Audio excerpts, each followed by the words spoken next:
Welcome to Peace of Mind for Pet Parents, the podcast by BrightHaven Caregiver Academy. I'm Gail Pope. And I'm Karen Wylie.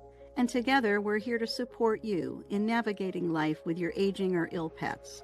We know how deeply you care for your beloved companions, and we're here to offer guidance, understanding, and resources for this meaningful journey. Each episode, we'll explore topics that address the daily challenges, emotional realities, and choices you face as a pet parent, helping you and your pets find peace, comfort, and joy. Whether it's making sense of a new diagnosis, adjusting to changing needs, or simply seeking a place to feel understood, you're not alone. Thank you for being here with us. Hello, and welcome to Peace of Mind for Pet Parents. I'm Karen Wylie, here as always with my dear friend Gail Pope.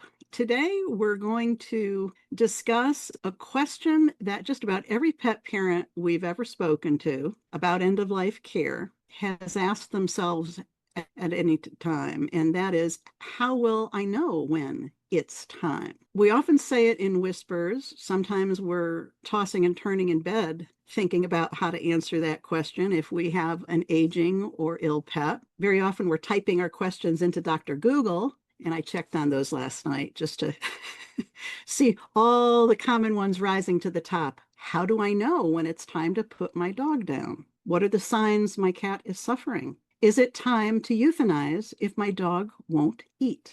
How will I know when my pet is ready to go?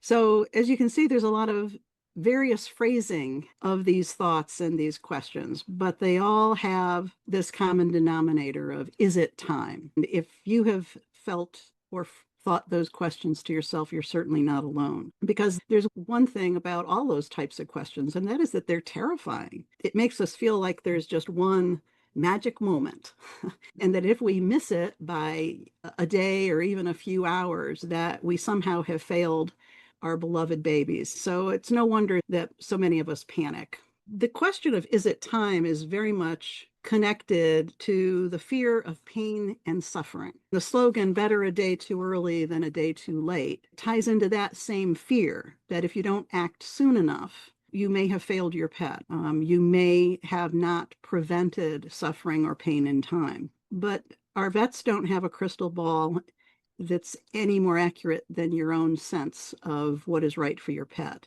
because none of us can predict exactly when suffering or pain is going to begin. That's the catch-22 for all of us about when we're being encouraged to act early to avoid suffering, because most of the time suffering has not begun. So Gail, you've been at the bedside of so many of your animals at BrightHaven, as well as supporting families who have this fear and often find themselves asking this question. Can you take a minute to address if the dying process automatically means pain and suffering? You do like to ask simple questions, don't you? I believe in starting off with the easiest thing, just ease our way into the conversation. Actually, the overview you just gave, I thought it was wonderful. However, I was sitting here realizing that it encompassed so much stuff. Part of my brain was saying, oh my God, what's she going to ask me?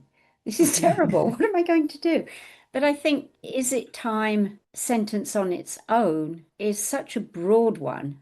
Maybe we'll come back to it, but it encompasses so much. Is it time to change diet? Is it time to try a different medicine? Is it time? Is it time? It goes on and on.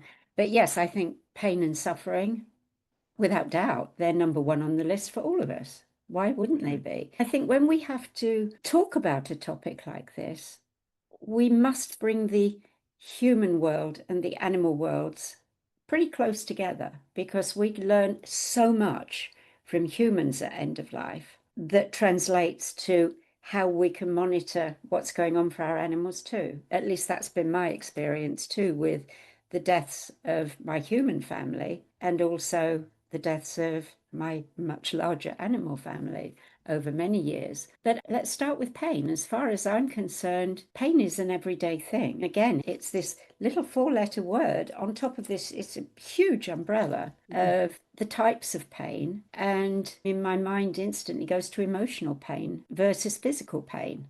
They're both strong and difficult, but they're very different. One of the things that I learned early on from human hospice care, in fact, was that dying itself, the process of dying, is not painful. That pain itself is due to the chronic illness. Generally, pain comes from a chronic situation of illness. By the time you get towards the end of life, that chronic illness should hopefully have been addressed, and any pain resulting from it should be dealt with. So when a being, I'll say being because humans, animals, we're all beings, when a being is approaching the end of life, if there has been pain in the past, then yes, you need to continue that medication and be watchful to ensure that it's helping. However, if there hasn't been pain, it's very well documented that the process of dying is not painful. And I think when I learned that early on, first, I don't think I believed it.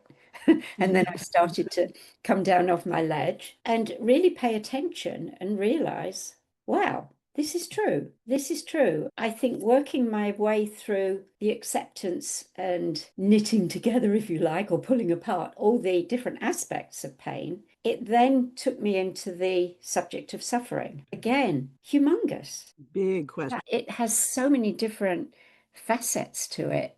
And again, you look at the human world and humans suffering so many different diseases. We attribute the word suffering generally pretty correctly, that yes, there is suffering involved, emotional suffering as well as physical suffering. Someone who's confined to a wheelchair and can't feed themselves or do much for themselves. When you look at some of the stories, they're absolutely amazing, but the people involved, Stephen Hawkins was one, Christopher Reeve, another, they led amazing lives all the time. The perception for anybody else was that, oh my God, they're suffering so badly. Right. So it's very hard to me to judge suffering. I think for me, very often, in my experience, suffering is my experience rather than the animal's experience. For the most part, humans will be there. I remember with my mum, the word suffering was, is she suffering?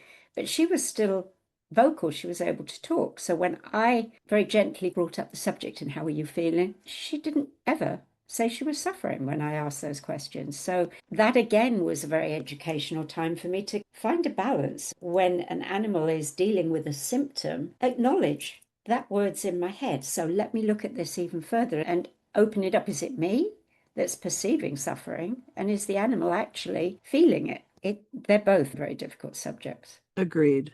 Especially watching our animals decline and how their physiological form changes shape and condition as they decline is a very difficult thing to watch. It's one thing for us to teach caregivers to be monitoring and keeping notes, but as you're talking about the emotional aspect of watching them decline, when so often over so many years we've taken pride in maintaining their condition wonderfully and shiny coats and happy pets. And yet, as they're declining, that doesn't assume that they're unhappy, or as you're saying, that they're suffering. That is where these questions of, is it time? It assumes that there is this magic window of decision-making time. Then the adage that's been developed recently of a better day too early than a day too late does assume that pain and suffering will happen. It's not really looking at the situation of if pain and suffering may occur or when it might occur, but there is an underlying assumption that it will happen, it will occur, and we've got to get in there, we've got to address it before it happens. I know that's not where you and I generally go. And thinking about how we can reframe the is it time question. Is it time for what? So I think just to tie in first with what you were just addressing, is that the first question we should probably be asking is, what can I ask my vet about any pain or suffering specifically related to my dog or cat's condition, diagnosis, disease? It's not just a catch-all phrase for all ailments of dogs or cats, just like it's not for all ailments that humans may experience. There are certain diseases or certainly stages of disease that may involve some pain, but there is some predictability attached to understanding that one disease. then understanding how that one person is experiencing it. I think if we tie this down to our one pet and what our one pet needs, asking our vets for help in identifying what's pain going to look like in this situation. What should I be watching for? To me, that seems like one of the questions, rather than is it time to euthanize, but rather what else is it time for? It's time to ask your vet for some input, help you understand better. If this situation can be painful at some point, how will I know? What should I be looking for in my pet? That seems like at least one place to start. What are some other questions you think pet parents could be asking that takes this question of, is it time to euthanize, and starts reframing it with, is it time for some other questions to ask, for some other things to do? Oh my gosh, yes. The first thing that springs to mind is the topic of starvation, and that goes hand in hand with dehydration. They're always, I think, oh, I guess we all have a fear at some level or other of actual death and dying. We don't know what to expect. So I think when someone we love stops eating or their appetite totally changes, then we panic. We want to make meat, even though the caregiver may actually understand and know that their animal is in or reaching the dying process. They know in their brain it's okay not to eat. However, in daily life, it's one of the ways that we show love with food. Finding a human or an animal who says, thank you, but no, I'm not hungry. Then we rush off and we try all sorts of different foods. But our goal, we're so driven. Let me find something you would like to eat.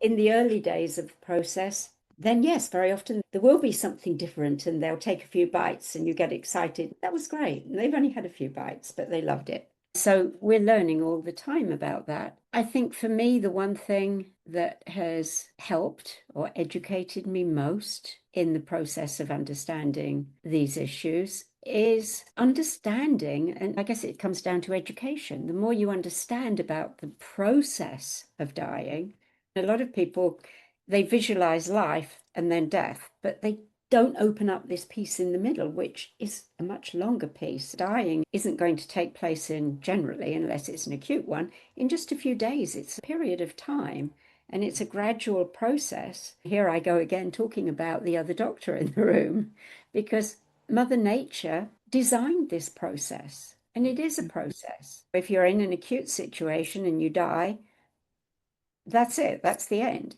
However, if you allow the process to unfold, it's very well orchestrated. Eating and drinking very gradually fade away because the body needs to die. It's not trying to live. It doesn't need the energy to stay alive. It needs to allow everything to dissipate so that it can die. It can complete its process. It's a very different process than a puppy or kitten growing up or maintaining the adult in prime condition. It's an entirely different way to view what our pets need. And it's a reversal, isn't it? As we come to the world, everything's gearing up to go forward, and as we're leaving, it's winding down. That's a beautiful analogy. Yeah. And at the same time, most of us are trying to stop that leaving process.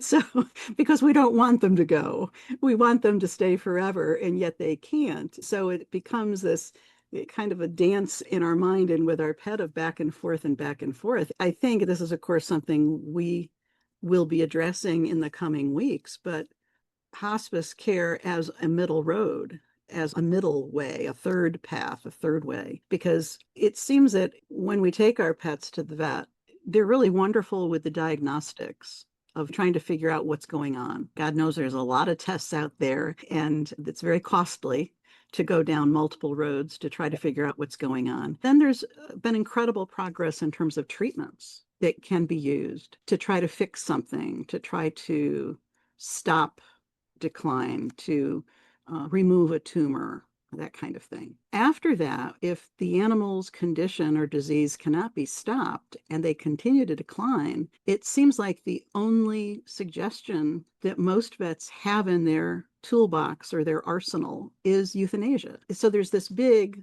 and often be a long process, just like you're talking about, that it's not like a Hollywood movie where we see humans in a deathbed with a couple final words and that's it. That's not how most human death occurs, certainly not with our pets either. It can go on for days, weeks, or months as they decline over a period of time. I think where I would go as another suggestion of another question to ask, rather than is it time to euthanize, what other things can be, is it time for? I would say it's time to start monitoring your pet's quality of life. The sad thing is that most quality of life surveys are only done shortly before an animal is about to be euthanized. The survey is suggested to a pet parent to go through the questions to answer the question, is it time to euthanize? And based on your answers and your observations of your pet's physical condition, that's supposed to help you make the decision to euthanize. I think it's a very sad, limiting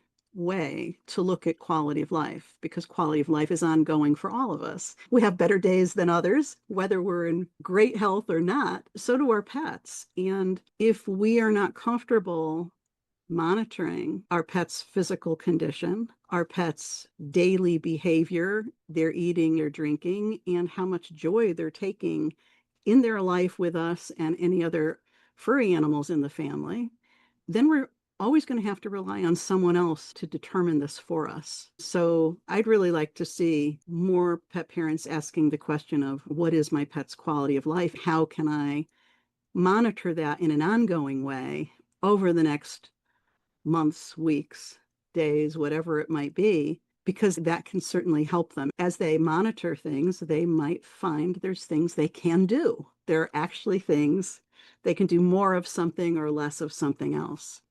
In a way, we monitor quality of life every day, especially with a pet that has anything that we're worried about. It's the first thing we look at in the morning. But it's one thing to observe, make observations about our pet's quality of life. It's another to be making notes once or twice a week of what you are observing, so you then can see patterns and identify patterns to talk to your vet about. So for me, I would think reframing the question, is it time for what? I would definitely put quality of life assessing on a regular basis as something to do. Wow, that was a really great overview. We just happen to have a lovely quality of life assessment called Living. We do. In fact, that's the point that I would make, because quality of life at all stages of life is important. Very often, I find in conversation that it just seems so clear to me. We're talking about quality of life for living, but then we can also talk about quality of life for dying. And much of BrightHaven's menu for healing developed into the two different menus. They're fairly similar, but they are different because the quality of life for living is a little different and it will adjust to dying. Yes. So to me, it all comes down again to education. And yes, talking to your vet, talking to other practitioners, and making notes. For me, I must say, I'm not very good at note taking. I see things and then a couple of days later, I think, ooh, I should have written that down. Now, when was it? Oh, God. But over many years, I took very good notes because I had so many animals and I couldn't allow my brain to get muddled. Yeah. When I was talking to my vets, that made it easy because I could go back to a particular date when a symptom started and tell them how it had developed, how long it had been going on, all sorts of different questions, which it's putting the puzzle together. So definitely note taking is of huge importance. Yes, especially if whatever's going on with your pet is something you have no experience with and you're watching it for the first time. You have a lot to learn, and taking some notes can really be helpful to you. Before we continue, the living quality of life assessment, as well as the peaceful quality of dying assessment tools, are both free and on the brightpathforpets.com website. If you're interested in either or both of those, please visit the website and download them for free. We'll put the links to both of them in the show notes. So one of the things that we notice with our pets, of course, we're looking at appetite, we're looking at mobility, the energy they have or don't. But one of the things we often can see in pets, even if they are declining and in some stage of dying, is that many of them are still experiencing joy. So can you speak a little bit about how you see joy playing into quality of life care? Goodness, I think joy is something that is very subtle or it can be very obvious. It's not always easily recognizable. I think a lot depends on the relationship between parent and animal. It can be a look in the expression. The eyes light up for a treat, and you live with, I think it all comes back to energy, because joy has to be produced by energy. And towards the end of life, as our energy is declining, I think the kinds of joy we've been used to seeing, a joyful dog leaping and barking, waiting to get his leash on and go for a walk, it's very different from a dog who's winding down towards the end of his life, who doesn't have that life energy to demand that he gets up and goes for a walk. And yet he can still show joy in a smile, in an expression. You know what I mean? You can put your hand out and a dying animal can express joy just doing this against your hand. That's joy. It can be simple or very obvious, like you're saying, but it's essential to all of us with our human loved ones and our relationships with them, as well as our relationships with our pet. We experience joy with our pets as they do with us. That's why we included joy in the living quality of life assessment, because it's quality of life is more than what's physical, certainly. So what else could it be time for? You've talked about feeding, starvation issues. I guess we'd say hydration would be included there. It's the same thing, yeah. Just because a dog is not excited about taking a walk anymore or can't walk the same old distance doesn't mean that there aren't some adaptations that could be taking place. So what other ways could I ensure that we still enjoy some aspect of our walks, that part of our day that we've always enjoyed and my pet has always enjoyed? I think it's all about adjusting. It's adjusting to how the flow of life and living is going and decreasing. And with our animals, if we have actually a cat or a dog, mostly dogs, obviously, who have always enjoyed going for a walk, then when they don't have the energy to go for a walk, you start off with a stroller and just bring it with you so that if they're obviously getting tired, even after just a few yards, you get them used to going into the stroller, or you take the top off the stroller for a big dog so they can stretch out and they've got a cart to go in. Little by little, you know your animal, you know what things they have enjoyed. So when you find them not able to experience those things, then that's where, what is it they say, when the going gets tough, the tough get going.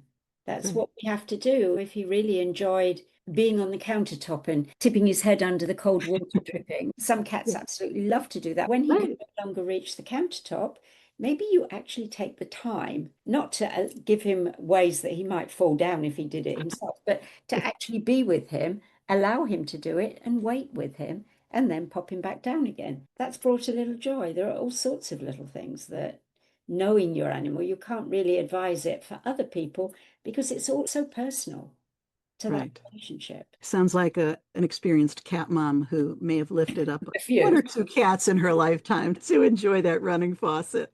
Exactly. And the fountain on the floor that is an open fountain that has the old-fashioned flow of water. Cats and dogs love running water. And so very often they may not be able to run or jump anymore, but they'll just sit. For long periods of time, they'll take a little drink, but they love to watch that water flowing. It really is all about us digging deep to actually work out what are they going to enjoy. And that is the essence of hospice care for Yes. people or pets, living until the last breath. Yes, making each day as good as it can be for both of you. And knowing it's going to be different every day. It changes for both the human and the animal all the way through, respecting your own anticipatory grief and recognizing it and actually taking the time to spend more valuable time with your pet. Sit down and just be with them a lot more than maybe you did before. It's precious time. And I think very often we don't look at it as grief, but they are hand in hand and very healing. It really affects the kind of grief that you have after the loss, after the death. That is one of the most wonderful aspects of hospice care for me, is the time that I have with my pets, because it does allow me to begin thinking about what it's going to be like without them, while cherishing every moment I do have with them. Yes. It is a way to begin to prepare a much gentler and easier way. As humans, we spend probably most of our lives in the future, planning, thinking what we're going to do next, even in the next 10 minutes. But when we're with a being who is approaching the end of life, we tend to step out of that mindset, or we should, and we certainly should try if we can't, if it's difficult.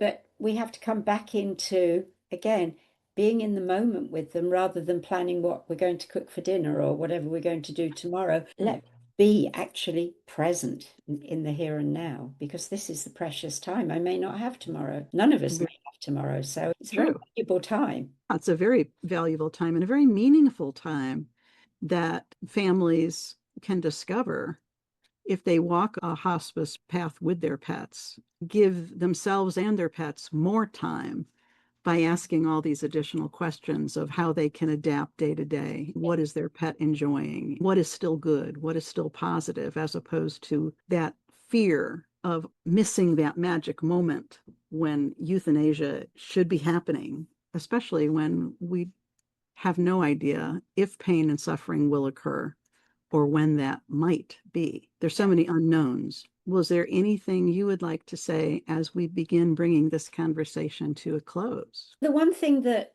occurred to me as you were just talking was the word fear. I think fear is at the root of all of our journeys towards the end of life, because we do have fear of the unknown that's ahead of us, fear of what's ahead of not only us, but the beings that we love. I guess that comes down again to education. The more we learn, the more we understand about the processes of birthing, of living, of dying, transition. The more we actually learn, become educated, there is so much information to be learned about end-of-life issues. And there are many animals waiting to teach us too. That is so true. You learn something different from each and every one of them. Yes, about ourselves as much as anything else. Absolutely. I guess the next time you find yourself panicking about, is it time? As Gail's saying, need to stop and remember the question itself is based on fear, and try to get a handle on that. Your pet's body does know how to die, just as yours does. As we've talked about, not every disease brings suffering. So instead of, is it time? Ask yourself, is it time for what? And that's when we're looking at identifying what pain could look like for your pet or when it might occur, and you get that information from your vet. So that's a good conversation. You have access to quality of life assessments to help you begin keeping track of how things are going day to day, week to week for you and your pet. And I guess from there, it's just making those daily adjustments in care, right, Gail? Every day being a little different. Yep. I could end up by saying what I always say about almost everything we talk about. I know what it's going to be. You know what it's going to be. Really, but it's true. It is all about baby steps and love. They go together in every aspect of being. Keeping that in mind does pull you back from the cliff's edge and put you back on the path, what we've been calling the bright path, which is the path of living, not rushing to make changes. And so again, if you'd like to download any of our free surveys for quality of life assessment or the peaceful quality of dying assessment, you'll find that on the brightpathforpets.com website. In the coming weeks, we'll be talking a little bit more about hospice care as a middle path that is often not talked about, but it's what happens between diagnosis and euthanasia, and there's really a lot to say about it. We're going to be having just a few conversations on that topic. So thank you for being with us today, and we hope that we'll see you again next week. Bye-bye now. Goodbye. Thank you. Thank you for joining us on Peace of Mind for Pet Parents. We hope today's episode has offered you support and insight as you care for your aging or ill pets. Remember, it's not just about the end, it's about living well at every stage of life. To continue your journey with us, explore more resources at BrightHaven Caregiver Academy's website, brightpathforpets.com, where you'll find guides, assessments, and a caring community of pet parents like you. Until next time, may you and your pets find comfort, connection, and peace in every moment. Take care.